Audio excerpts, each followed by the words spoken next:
Okay, after snooping around on YouTube today, looking at pistols and rifles, I noticed there were several listings on kimbers and para-ordnance and other various pistols that people were really excited about.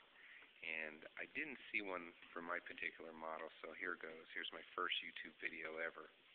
Hopefully I won't mess it up for you guys and maybe answer some unanswered questions you may be having when shopping for a new pistol.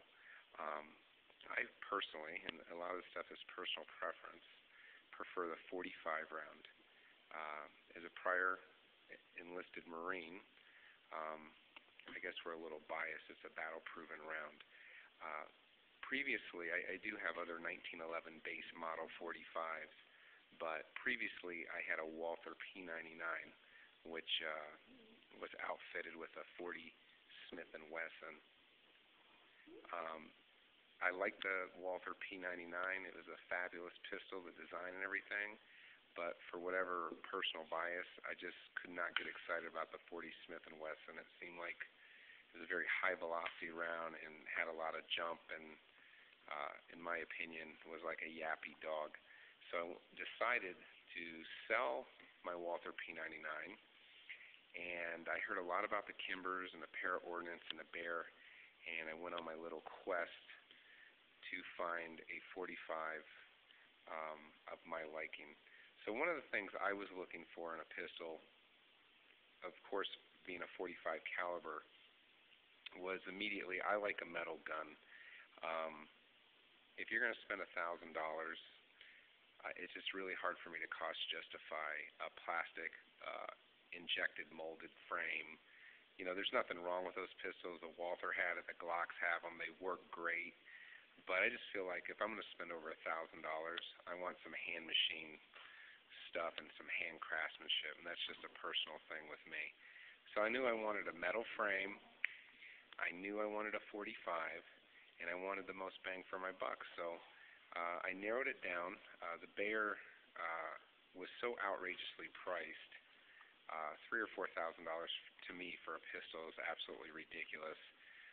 This pistol was going to be an everyday pistol that I carry with me, and it just didn't make any sense to spend that much money on something that you could probably get the job done with a $400 or $500 pistol. So I did decide to treat myself to a relatively expensive pistol, and I narrowed it down to the para-ordnance and the kimber.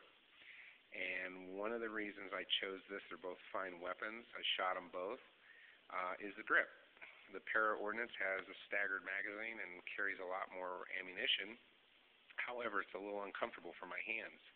And as you can see, I kind of have short little fat hands. And so right off the bat, the kimber, I knew that a traditional 1911 magazine well was probably going to be a little bit more appropriate for me. The second thing I was looking for was something very, very concealable. And both para-ordnance and kimbers have these little short 3-inch barrel styles like this one in particular. However, the problem I was running into is this part of the frame was too short for my hand. And a lot of these pistols, you know, it's nice that are 45, but you grab them and it doesn't fit in your hand properly. It almost feels like your pinky here hangs over the bottom. So one thing in particular about the Kimber Tactical Ultra 2 is that it comes with magazine well extension. And when outfitted with the magazine butt, which you can add this bumper to most magazines, it actually gives a really nice feel to the pistol when you grab it, and it gives just enough room where you don't get that uncomfortable feeling of your pinky hanging off.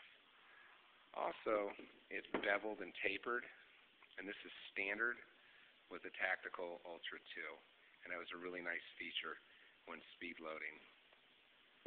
It also comes standard with a match trigger, a stainless steel match bull barrel, ambidextrous safeties, and kind of fancy beaver tail and skeletized stuff.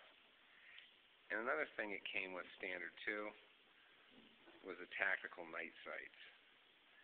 So all in all, you got a pistol out of the box that's, for the most part, tricked out. I don't think it's got about a 3.5-pound trigger pull, matched trigger, matched barrel, magazine well extension with the beveling, and it makes for a pretty nice pistol. Another thing that you may want to note is the actual frame is aluminum, which makes this puppy weigh in at 25 ounces unloaded. And so, considering it's a metal gun, it's extremely light, and it's very actually nicely concealable and very comfortable to wear, like I do. The last thing about it that I want to note is how accurate this thing is. When I first bought this, I thought, wow, I'm going to treat myself and spend $1,000 for a kimber. And I knew I wanted a really short barrel, and I knew I was probably going to sacrifice a lot of accuracy. But I thought to myself, statistically, if you have to ever use one of these, you're going to engage somebody probably less than 10 yards, in a lot of cases even 5 yards. So I thought, it doesn't really matter that it's a 3-inch barrel. And it doesn't matter that it doesn't have high-capacity magazines. You hit them with a Corbon plus P round and a .45 in the shoulder or leg, more than likely they're going to bleed out and die anyway, so you only need about 1 or 2 shots. If you need more than that, you're probably going to be dead anyway. So under that impression, I thought, okay, I'm going to go spend $1,000, treat myself to a really nice pistol. It probably won't be very accurate, being it has a 3-inch barrel. And to my surprise, what I found out was just the opposite. This pistol is not, I've probably run 300 rounds through it. I've not had one jam, and at 10 yards, I can shoot 1.5-inch grooves, and that's not an exaggeration. Now, keep in mind, as a pistol coach in the Marine Corps, and I've put a few rounds down range. However, I've shot a lot of pistols, and I was really beside myself on how accurate this pistol is. So that just put the icing on the cake with this pistol. So I give this pistol 2 thumbs up. I do have another 1911 Colt that's been totally tricked out. It probably has just as much money in the Colt that I do as this kimber, and this kimber is stock, out of the box, tricked out.